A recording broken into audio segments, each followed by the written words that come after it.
যুক্তরাষ্ট্রের ভার্জিনিয়ায় ভয়াবহ এক সড়ক দুর্ঘটনায় 5 জন নিহত এবং অন্তত 44 জন আহত হয়েছেন। নিউ ইয়র্ক থেকে নর্থ ক্যারোলিনাগামী একটি E&P ট্রাভেল বাস ইন্টারস্টেট 95 সড়কে একটি ওয়ার্ক জোনের কাছে নিয়ন্ত্রণ হারিয়ে একাধিক গাড়িকে ধাক্কা দেয়। ভোর প্রায় 2:35 ঘটে যাওয়া এই দুর্ঘটনায় সবচেয়ে মর্মান্তিক ঘটনা ঘটে একটি ব্যক্তিগত গাড়িতে।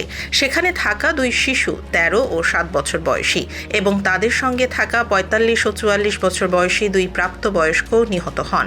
গাড়িটি সংঘর্ষের পর আগুনে পুড়ে যায়। পরে আরও একটি গাড়ির 25 বছর বয়সী এক নারীও মারা যান।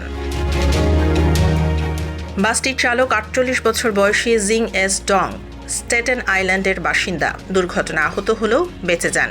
পুলিশ জানিয়েছে তিনি ইংরেজি বলতে পারেন না এবং তার বিরুদ্ধে মামলা প্রক্রিয়াধীন রয়েছে। মার্কিন পরিবহন মন্ত্রী শন ডাফি এই ঘটনাকে অগ্রহণযোগ্য বলে উল্লেখ করেছেন। তিনি বলেন, যিনি সড়ক চিহ্ন পড়তে পারেন না বা আইনশৃঙ্খলা বাহিনীর সঙ্গে যোগাযোগ করতে পারেন না, তার ভারী যানবাহন চালানোর অনুমতি থাকা উচিত নয়।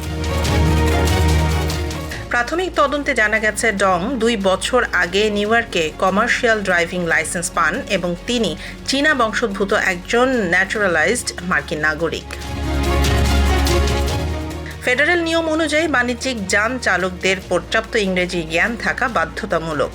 এই ঘটনার পর যুক্তরাষ্ট্রে লাইসেন্সিং ব্যবস্থা ও প্রশিক্ষণ প্রক্রিয়া নিয়ে নতুন করে প্রশ্ন উঠেছে। পরিবহন বিভাগ জানিয়েছে, চালকের ইতিহাস, প্রশিক্ষণ ও লাইসেন্সিং নথি এখন তদন্তাধীন রয়েছে।